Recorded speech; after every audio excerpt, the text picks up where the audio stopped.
Hey everyone, and welcome. Ready for a deep dive into something truly fascinating?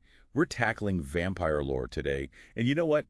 It's more than just spooky stories. It really is. It gets deep. It's like these stories, they're a window into our collective fears and desires. 100%. And we're lucky to have, get this, a 1915 book called Vampires and Vampirism by Dudley Wright. It's chock full of vampire beliefs from all over the world. Oh, wow. I can already tell this is going to be good. So, what's the plan? Where do we even start with something as massive as, all of vampire lore? Well, we're on a quest to figure out what makes a vampire tick, without getting bitten ourselves. Seriously, though, this book is packed with juicy details. Okay, I'm hooked already. Lay some vampire knowledge on me. All right, so how do we even define a vampire? They're this weird mix of living and dead all at once, right? Right. It's a paradox. And the book dives right into that, quoting an author named Scoffern. He actually says, the best definition I can give of a vampire is a living, mischievous, and murderous dead body. A living, dead body. Whoa, talk about a mouthful. Right. And he even goes on to say the words are idle, contradictory, incomprehensible, but so are vampires. Uh-huh. Okay, so it's like trying to describe a dream, right? You know it when you see it, but explaining it is a whole other story. But beyond that living dead thing, what makes someone or something turn into a vampire in the first place? Did they ever figure that out? Well, according to the Encyclopedia Britannica, wizards could become vampires. And, let's see, suicides. Oh, and even people who were cursed by the church. So basically anyone who died under, like, suspicious circumstances or challenged the church. He's like certain deaths could just disrupt the natural order of things. And let me tell you, there were a lot of rituals to prevent a dead body from coming back as a vampire. Stakes through the heart, I bet. I've heard about that one. But was it always, like, super violent? Well, there was the classic stake through the heart, sure, but then there was burning the body, using thorns, all sorts of things. They even thought a simple animal leaping over a corpse could make it a vampire. Whoa, really? An animal? Like what, a squirrel? That's Yeah. kind of a lot of pressure on a little squirrel. It's kind of sad when you think about it. Like, imagine being terrified of your grandma coming back as a vampire. It really makes you think about how different people saw death back then. And get this. Vampires weren't always these blood-sucking monsters we think of today. Hmm. Like in ancient Greece, they believed in restless spirits that just needed sustenance. Oh, interesting. So not necessarily out for blood, more like cosmically hangry. Exactly. There's a story about the ghost of the Virgin Gello haunting a Grecian island, searching for, well, let's just say she needed a little pick-me-up. Okay, so not your typical bloodthirsty monster then, more like trying to settle some unfinished business. I kind of feel bad for the ghost now. It's almost tragic. But then the Greek church came along, and the idea of excommunication added a whole new layer to vampire lore. Wait, hold on. Excommunication. Hmm. How does getting kicked out of the church turn you into a vampire? Now this I gotta hear. So they believed if you were excommunicated, your body wouldn't decompose after death, and your spirit, stuck and unable to find peace, would need sustenance, often blood, from the living. Oh, wow. So it's like being trapped in your own decaying body with an insatiable hunger. That's intense. Yeah. But wasn't incorruptibility like a sign of holiness in some cases? Talk about a mixed message. It is. The book even talks about a sultan who was skeptical about the power of excommunication. So the patriarch, he was like, oh yeah, watch this. Oh, I have a bad feeling about this. They dug up this excommunicated woman's body, and guess what? It was perfectly preserved. But then when the patriarch absolved her, they said they heard bones rattling as her body, finally started to No decompose. way. That's crazy. Talk about a power move. Right. And the Sultan, he was speechless. He even supposedly said, of a surety, the Christian religion is true. But anyway, you want to hear about how they used to identify vampires? They'd use, get this, a boy and a black horse. A boy and a horse. Now that sounds interesting. Tell me more. Okay, a boy and a horse walk into a graveyard. Sounds like the start of a bad joke, but go on. Not a joke, but definitely a strange image, right? Hmm. So they'd have this young boy riding a black horse, and not just any horse, one that had never tripped or stumbled in its life. Okay, so a very sure-footed horse. Hmm. I'm guessing this is important. Oh, yeah, it's crucial. They'd ride through the cemetery, and if the horse refused to pass over a certain grave, boom. That's where they thought a vampire was buried. Wow. That's both eerie and surprisingly specific. Like, what did they think the horse was sensing? Vampire vibes. Right, it's like they thought the horse could smell death, or maybe even evil.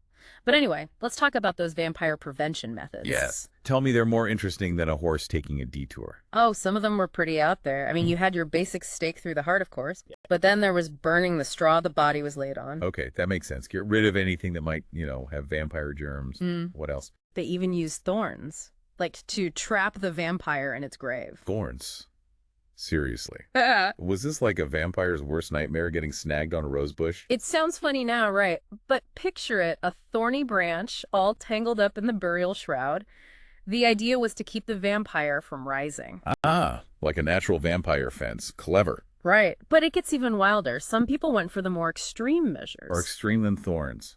Okay, lay it on me. Decapitation, burning the entire body. And get this, the book talks about a Bulgarian method of bottling a vampire. Bottling.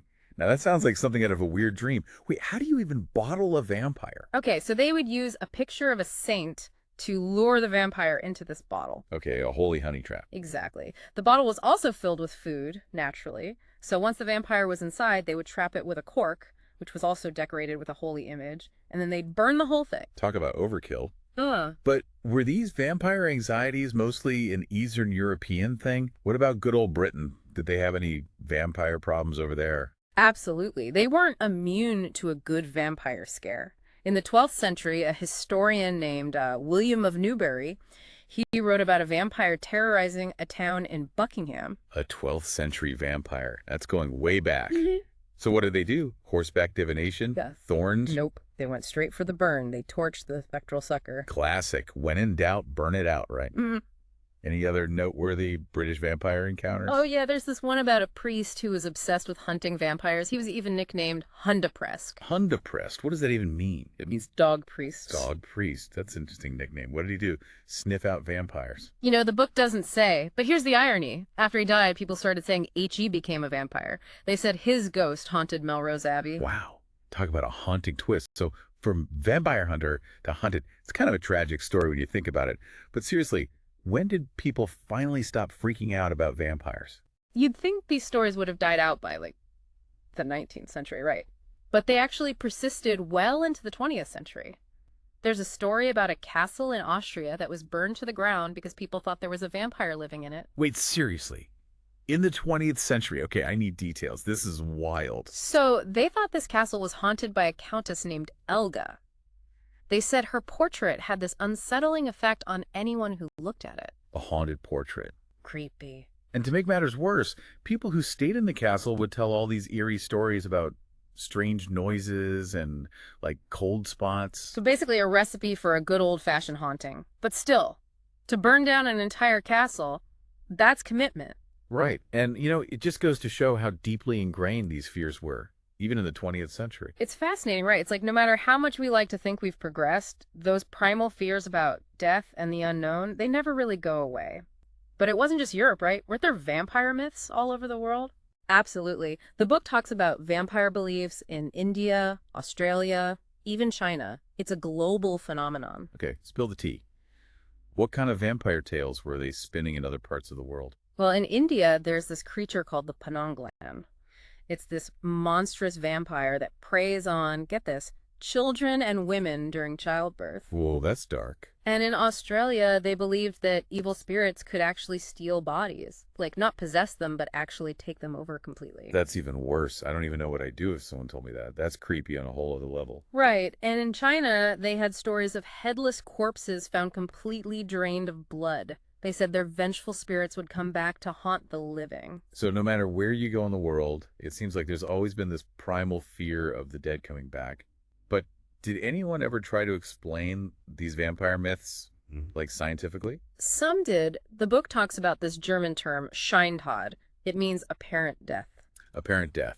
Like they just looked dead, but they were actually... Exactly. It's kind of like the idea of suspended animation, where the body seems lifeless, but is actually still alive in a way. So basically, they were trying to find a real-world explanation for something that seemed supernatural. Fascinating. Right. And then you had groups like the Theosophists and the Spiritists. They were all about the astral body, that part of you that, lives on after death. They thought the astral body could become a vampire. So instead of a physical explanation, they were going for a spiritual one. It's amazing how these stories, no matter how bizarre they seem, always have some kind of deeper meaning. But why vampires? I mean, out of all the mythical creatures, what is it about vampires that continues to fascinate us, even today? Why do we keep coming back to these stories, even though they kind of freak us out? It's a good question, right? I mean, we're simultaneously terrified of and fascinated by these creatures. Why is that? It's true, isn't it? I mean, we've come a long way from those early vampire myths, but there's still something about them that just gets under our skin. It's like they tap into something primal, you know? Something deep within the human psyche. Totally. Like, what is it about this idea of a creature that lives forever, that thrives on what should destroy us? What makes that so alluring? Right. It's like they represent a kind of freedom that we, as mortals, can only dream of. Freedom from rules, from limitations, even from death itself. And maybe a little freedom from consequences, too, let's be honest. Well, there's definitely that element of danger, right? That sense that they operate outside the boundaries of morality, which, of course, is part of what makes them so terrifying. Totally.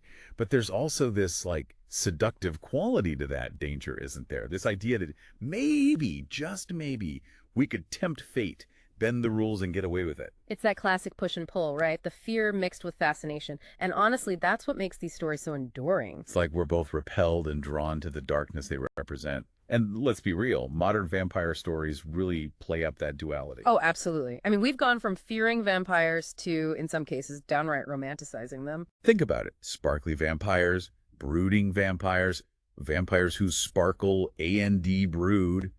We've seen it all. It's true. And it makes you wonder, what does that say about us? Have we become desensitized to the darkness? Or are we just more willing to embrace it these days? Maybe a little bit of both, but I think it goes deeper than that. I think these stories, they give us a way to explore the darker impulses we all have without actually, becoming a vampire ourselves. It's a safe way to confront our fears, our desires, all those things we keep hidden in the shadows. Exactly. And maybe by confronting them, we've learned to accept those parts of ourselves, to integrate them into who we are. It's like therapy, but with fangs. Exactly.